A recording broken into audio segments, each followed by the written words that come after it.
Esse episódio está no livro de João, capítulo 2, versículos de 1 a 11.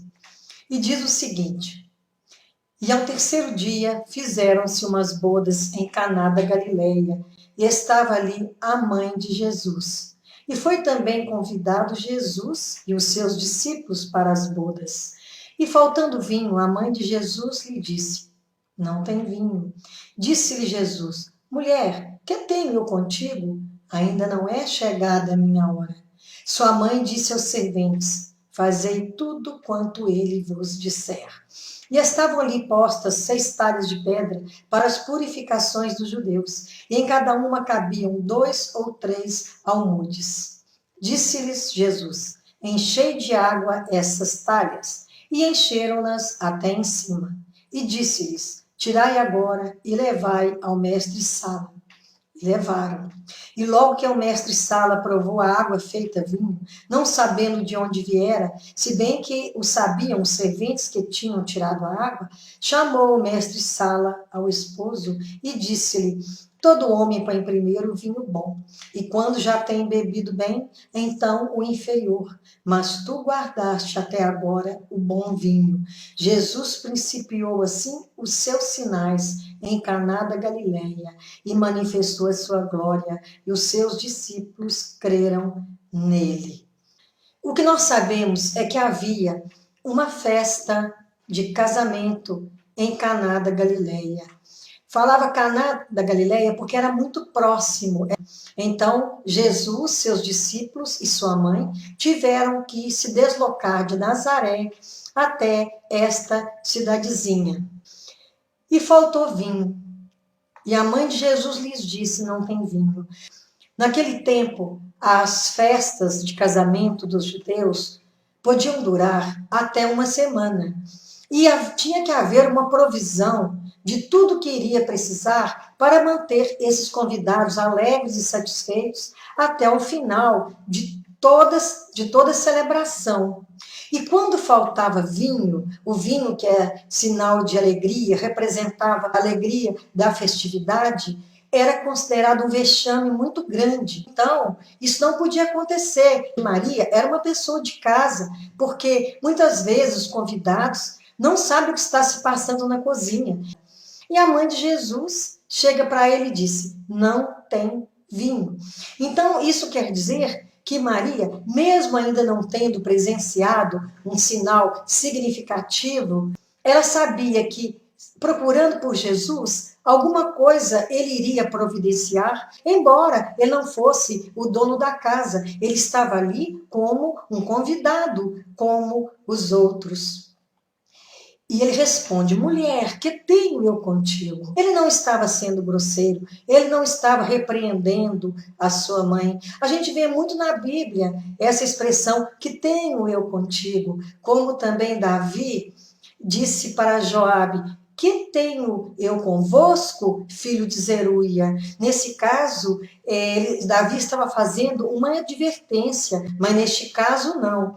Porque o termo mulher também é muito empregado. Ele já disse em outra passagem: Mulher, que queres que eu lhe faça? Era um modo comum de se expressar. Então não tinha nada de reverente nesse termo. E quando ele diz que tenho eu contigo, ele queria dizer que a hora dele ainda não tinha chegado, porque Jesus, como servo do Pai, como homem, ele foi obediente até o final. Ele não contestava os mandamentos de seu Pai. Mesmo sendo Deus, ele como servo, ele era um homem. Então, tudo que ele fez, ele invocava os céus e esperava o consentimento, a autorização de Deus. Tudo que formos fazer, tudo que formos projetar, que nós possamos primeiro consultar a Deus, pedir a direção, pedir o aconselhamento dele, pedir a iluminação do Espírito Santo, para que tudo nos vá bem. Então não era chegada a hora, porque ainda não tinha feito um sinal público e nesse momento estava prestes a fazer. E a mãe sabia que ele, sendo obediente ao pai, que Deus haveria de consentir. E ela já disse para os serventes: Fazei tudo quanto ele vos disser. Nós lembramos também quando o faraó, falando de José, e que era para salvar o reino da fome, ele ordenou: fazei tudo o que ele vos disser. Então, quando há uma confiança plena, a gente obedece, porque sabe que tudo que for feito vai ser feito de maneira correta. E também indica que nós devemos obedecer a tudo que Jesus diz na sua palavra. O que Deus iluminou para que as pessoas que escreveram a Bíblia nos ensinassem através dessa inspiração do Espírito Santo de Deus. Estavam impostas 6 talhas de pedra para as purificações dos judeus. É porque os judeus, eles tinham essa mania de limpeza. Eles lavavam as mãos várias vezes. Quando eles iam para uma festa, ou chegavam numa casa, eles já não precisavam pedir, porque eles traziam água para lavar os pés. Inclusive, os fariseus, eles levavam tão a sério isso, que eles se preocupavam muito com a lavagem dos copos. Mas, é o que Jesus dizia, eles cuidavam de lavar por fora, mas por dentro havia excremento, havia sujeira. Às vezes, aparentemente, eles cumpriam tudo que eles achavam que era para cumprir, mas, na verdade, por dentro, eles não obedeciam, porque tinham pensamentos impuros e eram muito preconceituosos. Cada talha cabia 40 litros, eram 6 talhas, teria que ter muito vinho para encher aquelas talhas. E disse-lhes: tirai agora e levai-a ao mestre-sala.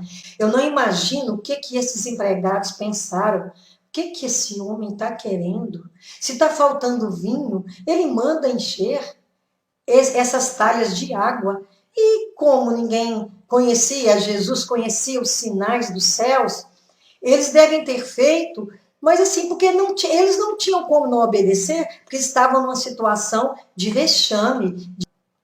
O mestre-sala provou e estranhou. Ué, por que veio esse vinho bom agora? Normalmente, as pessoas servem o melhor vinho, e como a festa durava vários dias e eles bebiam constantemente, quando eles ficavam embriagados, eles já não sabiam distinguir o sabor bom do ruim. Então, ali aconteceu o contrário, porque o vinho bom veio depois. Só Jesus pode transformar uma situação de falta, uma situação de carência em fartura, pode transformar água em vinho. A gente já ouviu dizer que pessoas foram transformadas de água para vinho, fazendo uma alusão a essa transformação que nós estamos aqui falando, porque a água tem sua função, sua indicação, o vinho tem outra, cada uma tem uma essência diferente, mas aqui ela foi transformada em algo completamente diferente, e só Deus pode transformar alguma coisa em outra. É uma coisa improvável, mas para Deus não existe impossível, não existe nada difícil, tudo é possível. E logo que o mestre-sala provou água feita vinho, não sabendo de onde viera, se bem que o sabiam os serventes que tinham tirado a água. Então, realmente, só os serventes, porque Jesus, todos os milagres, tudo que ele fez, foi de maneira discreta. Ele não anunciou: ó, gente, venham todos aqui para a sala, vocês vão presenciar agora um grande milagre, acabou o vinho aqui, mas eu vou agora fazer este milagre, essa água toda vai ser vinho. Então, Jesus não se arvorou, ele fez tudo discretamente. Nem o mestre-sala, que era o que organizava a festa, sabia o que estava acontecendo. Então, ele estranhou muito e chamou o esposo e comentou com ele que o vinho bom veio depois. Às vezes estamos numa situação difícil, que nos coloca em dificuldade junto às pessoas, mas se nós cremos, se nós nos submetemos ao poder de Deus, se nós cremos de coração, em espírito e em verdade, o Senhor nos surpreende e surpreende as outras pessoas, porque o Senhor é por nós, e Ele agindo em nós e por nós, ninguém pode impedir. Assim Jesus principiou os sinais em Caná da Galileia e manifestou a sua glória, e os seus discípulos creram nele. Quantas pessoas naquela festa partiram dali?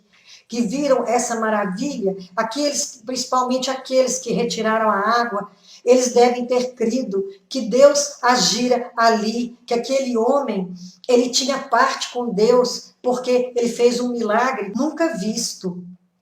E os discípulos ainda não tinham crido. Eles estavam com Jesus porque eles foram chamados e disseram sim ao chamado. Mas naquele momento e passaram a crer. Nós temos que convidar Jesus para a nossa vida constantemente, para o nosso casamento. Às vezes, aquele vinho da alegria, da nossa convivência, da nossa vida em comum no lar, acabou. Nós estamos vivendo dias difíceis, dias de aflições, de contendas, mas se nós convidarmos Jesus para a nossa casa, ele muda a nossa situação, transforma a nossa vida incolor, insípida, em um vinho maravilhoso, que vai nos dar alegria. Se o nosso trabalho não está nos agradando, temos tido dificuldades, que nós possamos convidar Jesus para fazer parte de nosso dia, de nossos momentos, e o Senhor pode transformar nossos chefes, nossos colegas e a nós mesmos, para que nós possamos viver o melhor de cada um de nós. Só o Senhor Jesus pode transformar